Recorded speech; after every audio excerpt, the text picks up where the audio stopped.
A new report has just been published by two major mints. But what is not in that report is what really speaks volumes, and it is quite disturbing. I'll talk about it in this video as we explore.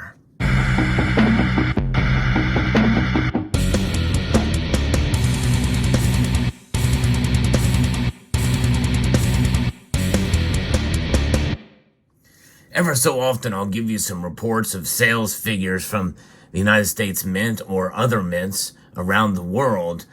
Suspiciously, some mints don't provide data as readily as others do.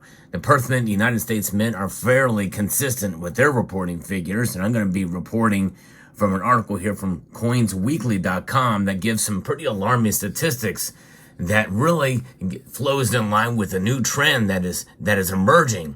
With record prices as high as they are with gold, it is troubling indeed.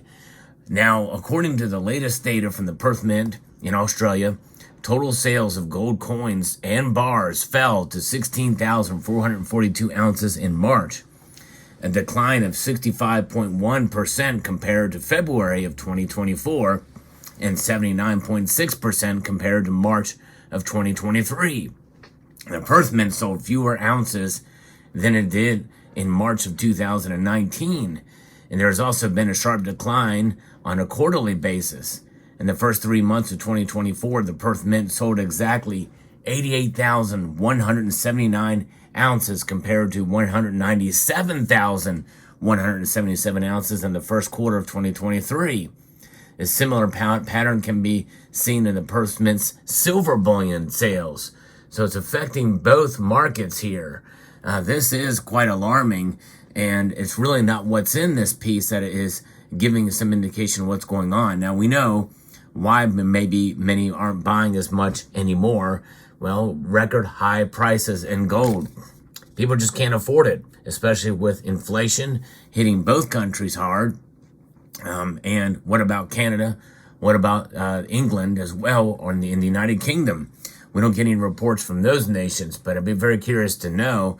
I tried to do some research and only found some overall blanket figures, essentially through the LBMA. I don't think that's going to give us the amount of actually coin sales to the general public. I think that's important to know what the general public is buying in terms of physical bullion is concerned.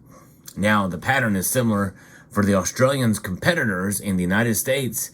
The United States Mint was only able to sell 12,000 ounces of gold from its American Eagle coins in March of 2024.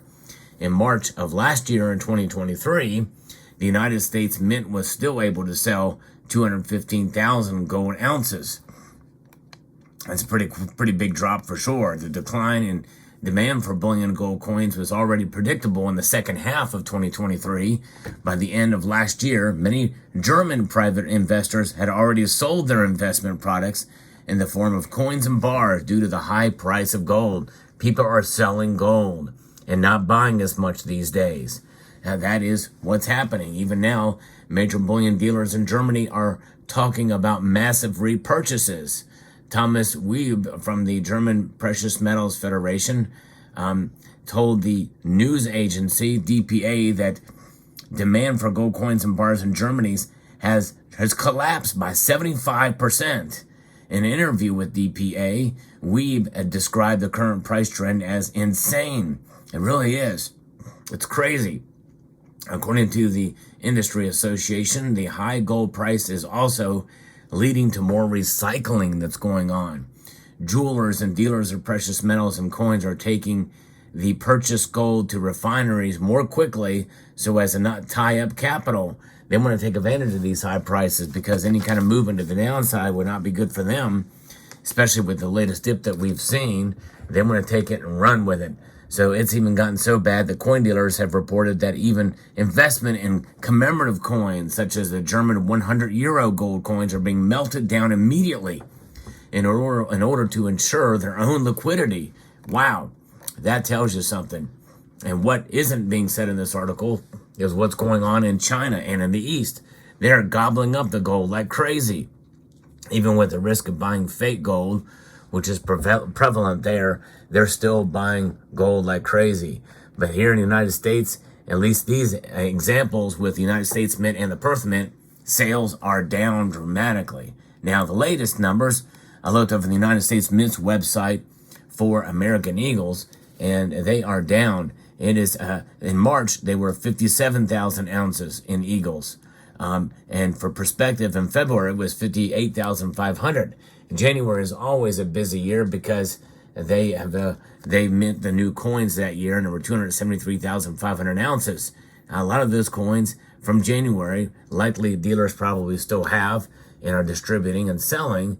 But the thing is these reports, these sales figures, as they decline for April now, the numbers stand at 27,000. And that's much less coins being produced, which means that demand has waned a bit, fairly dramatically. That's for the gold eagle. We're going to now take a look at the buffalo coin and see what its sales reports are for this year. Much less. April. Well, let's go back to January, where there were 46,500 ounces of buffaloes. That's these coins right here that were produced. 46,500. There's always much less of these than there are eagles, obviously. It's not quite as popular of a program. In February, 15,000 were produced. In March, 10,500. You see a trend here. Well, so far, we are almost through the month of April. We got about 5-6 days left now, and there's only 6,500 of them produced for April. We're certainly not going to meet 10,000 this month, but that just goes to show you that they are collapsing. The sales are collapsing. Now, there are anecdotal examples, of strong gold eagle sales over at Bullion Exchange's eBay page, where you can see the sales that they have done there from a day-to-day basis. A lot. That could be buyers, the very, very rich amongst us, but that's very much anecdotal. I don't know how much more that can last or what that really represents or even how accurate it is. I do somewhat question those numbers, but it could be that that is indeed the case. But what about the Royal Mint? What about the Royal Canadian Mint? And so what is not being told here is the trend line now with the increased sales in the East. And that is really the news here. Gold is moving from the West to the East, being refined, being sold, and being sent overseas. It's crazy. Now, again, I understand why people aren't buying as much gold these days. I really do. I'm not buying as much gold these days either. But it is quite telling exactly what's going on, the reasons why, and amidst what's going on in the East, as I've recently reported how, they are seeing what's going on and they have no other place to put their money. Not real estate. That market is collapsing. And here in the United States, there's a lot of other places that people can put their money, including Bitcoin, reaching an all-time high, scale back from it. And gold really is, in a sense, a miniature version of that. So you would think that, hey, those investors that are putting money there, why not move some of that money over into gold?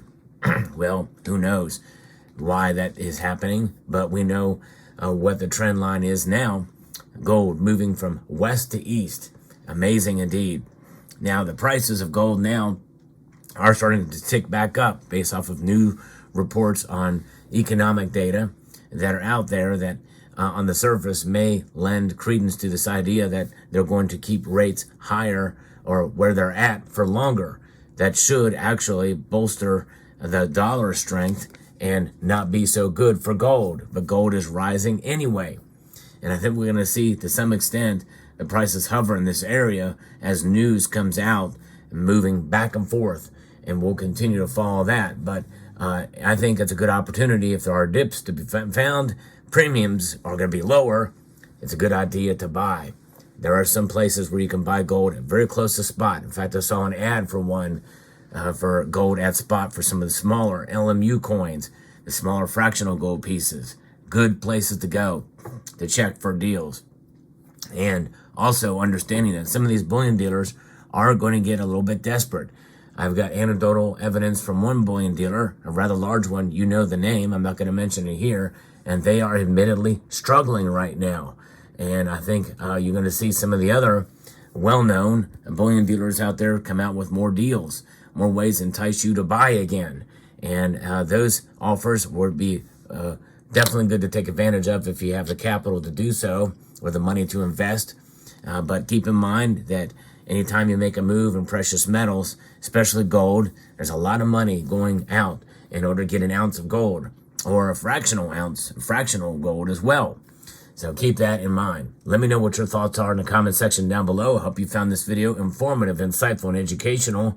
And if you have, I hope you will consider subscribing to the channel if you haven't done so already. Pressing that like button if you found this video informative, and if you find value in the content I provide here. So I want to extend a multitude of gratitude to each and every one of you for watching, and encourage you to please rate, share, comment, and subscribe.